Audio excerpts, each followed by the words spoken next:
Aesthetics with athletics. तो आज की वीडियो में इसी चीज के ऊपर बात होगी जिसके लिए हम यूज करेंगे कैलिस्थेनिक्स का। लेकिन आज की वीडियो में हमारा मेनली टारगेट एथलेटिक्स रहेगा, जिसमें हम टारगेट करेंगे endurance, agility, speed, power, reflexes और भी सारी चीजें जो होती हैं। लेकिन अगर तुम्हें ये सब नहीं चाहिए तो शायद तुम गलत वीडियो पर आए हो, because we train to destroy.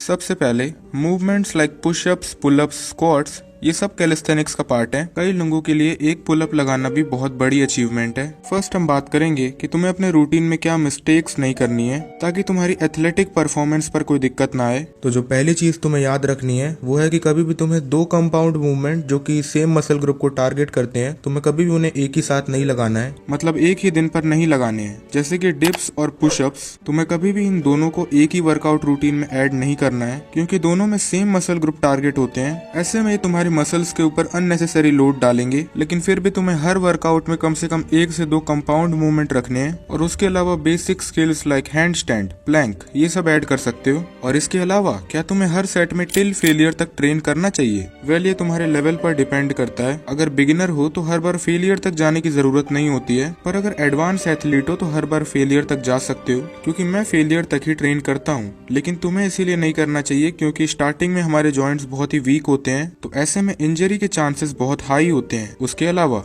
How frequently you should train. वैसे तो तुम्हें 1 से 2 दिन के लिए रेस्ट लेना चाहिए, लेकिन अगर रिकवर कर पा रहे हो तो 7 दिन के लिए भी ट्रेन कर सकते हो। तो अगेन, अगर बिगिनर हो तो go for 5 days a week. तुम्हें अपने टारगेट के हिसाब से ट्रेन करना चाहिए। अगर टारगेट एंड्योरेंस है तो हफ्ते में 6 दिन भी ट्रेन कर सकते हो, और अगर हफ्ते में 7 दिन लगातार ट्रेन करना चाहते हो तो वर्कआउट को बैलेंस करना आना चाहिए। तो अगर इंटरमीडिएट लेवल पर भी हो तो भी तुम्हें 6 दिन से ज्यादा की जरूरत नहीं पड़ती। अगर टारगेट सिर्फ अच्छी फिजिक है सो गो फॉर आर्नोल्ड स्प्लिट, और ब्रो स्प्लिट्स भी फॉलो कर सकते हो। तो अब आगे की बात पर हम इन 7 चीजों पर फोकस करेंगे। एक स्ट्रॉन्ग फिजिक अचीव करने के लिए go for martial arts, I mean combine calisthenics plus martial arts, जिसमें भी for beginners combine boxing with calisthenics. तो पहले बात करते हैं पावर की। पावर इंक्रीज करने के लिए गो फॉर एक्सप्लोसिव एक्सरसाइजेस, जहां रेप्स को कम रखना है और सेट्स को इंक्रीज करना है। तो मैक्सिमम तुम्हें कितने सेट्स की जरूरत होती है? मैक्सिमम 4, और अगर फेलियर तक ट्रेन कर रहे हो तो 2। और एक्सप्लोसिव पावर को बढ़ाने के लिए तुम्हें 5 से 6 रेपिटेशंस लगाने हैं और 4 सेट रखने हैं। इसके अलावा पावर इंक्रीज करने के लिए गो फॉर पंचिंग बैग। अगर लॉन्ग टर्म बेसिस पर ट्रेन करना चाहते हो तो गो फॉर पंचिंग बैग। उसके अलावा तुम्हें पुलअप बार या फिर वेटेड वेस्ट की भी जरूरत होगी, लेकिन अगर किसी भी हालत में एक पंचिंग बैग भी नहीं खरीद सकते तो जितना कर सकते हो बस उतना करो, बाकी का बाद में देखेंगे। अब नेक्स्ट आता है रिफ्लेक्सेस। अब अगर तुम सोच रहे हो कि फिजिक वाली वीडियो में रिफ्लेक्सेस क्या कर रहा है, तो यहाँ हम अपनी फिजिक को हर पॉसिबल सिचुएशन के लिए तैयार कर रहे हैं,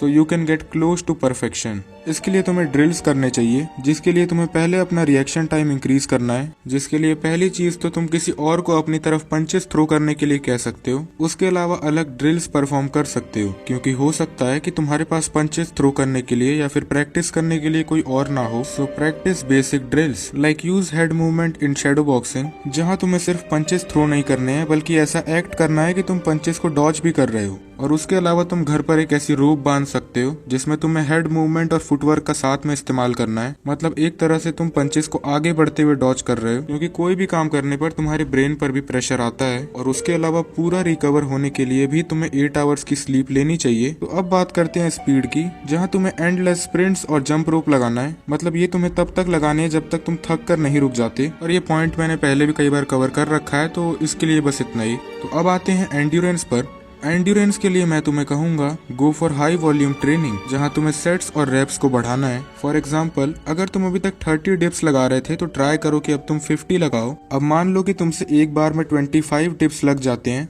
मतलब इतने में तुम प्रॉपर फेलियर अचीव कर ले रहे हो, तो 50 डिप्स लगाने के लिए तुम्हें 2 सेट में बांट लेना है। या अगर दूसरे सेट में 25 नहीं भी लगते, मान लो सिर्फ 20 ही लगते हैं, तो भी बहुत है। एंड्योरेंस इंक्रीज करने के लिए तुम्हें वेट से ज्यादा रेप्स इंक्रीज करने की कोशिश करनी है। तुम में से कई लोग कंफ्यूज हो रहे होंगे कि एक्सप्लोसिव पावर बढ़ाने के लिए कम रेप्स लगाने हैं और एंड्योरेंस इंक्रीज करने के लिए ज्यादा रेप्स लगाने हैं। तो हम दोनों को तो साथ में बढ़ा ही नहीं सकते, लेकिन ऐसा नहीं है, तुम दोनों को साथ में इंक्लूड कर सकते हो। जैसे स्टार्टिंग में तुमने वार्म अप किया और उसके बाद तुमने 2 सेट एक्सप्लोसिव पुशअप्स लगा लिए, और उसके बाद तुम 2 सेट नॉर्मल पुशअप लगा सकते हो जिसमें तुम्हें फेलियर अचीव करना है। और उसके अलावा एंड्योरेंस बढ़ाने के लिए तुम्हें कंपाउंड मूवमेंट्स का यूज करना चाहिए। तो अब आते हैं स्ट्रेंथ पर। वेल, अगर तुम ये सब कर रहे हो तो स्ट्रेंथ तुम्हारी ऑटोमेटिकली इंक्रीज हो ही रही है, लेकिन अगर तुम अपना ज्यादा फोकस स्ट्रेंथ पर रखना चाहते हो तो मीडियम रेप रेंज में ट्रेन करो। तो अब बात कर लेते हैं ड्यूरेबिलिटी की। इमेजिन करो कि तुम्हारे पास पावर बहुत ज्यादा है, लेकिन तुम उस पावर का यूज ही नहीं कर सकते क्योंकि तुम्हारे बोन्स इतने ड्यूरेबल ही नहीं है कि वो तुम्हारी पावर को झेल पाए। और सच बताऊं तो स्टार्टिंग में ये दिक्कत मेरे साथ भी हुई थी, क्योंकि सिर्फ पंचिंग बैग को हिट करना काफी नहीं है, तुम्हें अपने फिंगर्स को भी ट्रेन करना चाहिए। लेकिन मैं पहले ही बता रहा हूँ कि बोन्स को रिकवर होने में ज्यादा टाइम लगता है, इसीलिए तुम्हें कभी भी अपने नकल्स या फिर फिंगर्स को वीक में 2 टाइम ज्यादा ट्रेन नहीं करना है, क्योंकि अगर तुम्हारे बोन्स इंजर्ड हो गए तो उन्हें रिकवर करना बहुत मुश्किल हो जाएगा। हो सकता है उसके बाद तुम महीनों या फिर सालों तक ट्रेन ना कर पाओ। तो फिर अब बात कर लेते हैं कि तुम्हें अपने बोन्स को ट्रेन करने के लिए कौन सी एक्सरसाइजेस करनी चाहिए, जिसमें से पहला आता है फिंगर पुशअप्स या फिर नकल पुशअप्स। अब मैं जानता हूँ कि तुम में से 90% लोग ये लगा भी नहीं पाएंगे। मैं कहूंगा स्टार्टिंग में फिंगर पुशअप्स तो मत ही लगाओ, जस्ट गो फॉर नी नकल पुशअप्स, जहाँ तुम्हें धीरे धीरे सरफेस को रफ करते जाना है। तो लास्ट पॉइंट आता है एजिलिटी। वैसे स्ट्रेचिंग या फिर वार्म अप भी आ सकता था, लेकिन अगर तुम सिर्फ बॉक्सिंग सीख रहे हो तो मुझे नहीं लगता उसमें स्ट्रेचिंग का कुछ काम होता है, और वार्म अप की आगे बात करेंगे। अब एजिलिटी और स्पीड में कुछ ज्यादा डिफरेंस नहीं है, लेकिन फिर भी तुम कह सकते हो कि एजिलिटी एक बहुत इंपॉर्टेंट पार्ट है कि तुम कितने जल्दी मूव कर पा रहे हो, कितनी जल्दी अपने डायरेक्शंस चेंज कर पा रहे हो। और उसके अलावा अगर तुम्हें थोड़ा बहुत भी बॉक्सिंग के राउंड पता होगा तो तुम्हें पता होगा कि हम पंच मारने के पहले स्लाइटली स्टेप इन करते हैं। तो बस वही है कि तुम स्टेप इन कितना जल्दी कर पा रहे हो, जिसके लिए प्रैक्टिस द बेसिक फुटवर्क, जहाँ 2 पंचेस मारो और जितना जल्दी हो सके उतना जल्दी मूव करो। अब इसकी प्रैक्टिस भी तुम्हें पंचिंग बैग में ही करनी चाहिए, जहाँ पहले तुम पंचिंग बैग के सामने 2 पंचेस मारो और फिर जितनी जल्दी हो सके पंचिंग बैग के पीछे जाने की कोशिश करो। बेसिकली ये करने से तुम्हारा फुटवर्क फास्ट हो जाएगा। अब बात कर लेते हैं वार्म अप की। तो वार्म अप के लिए तुम जो भी मेन मूवमेंट परफॉर्म करने जा रहे हो उसके पहले उसके लाइट वर्जन के 1 या 2 सेट मार लो। फॉर एग्जाम्पल, अगर तुम पुशअप्स लगाने वाले हो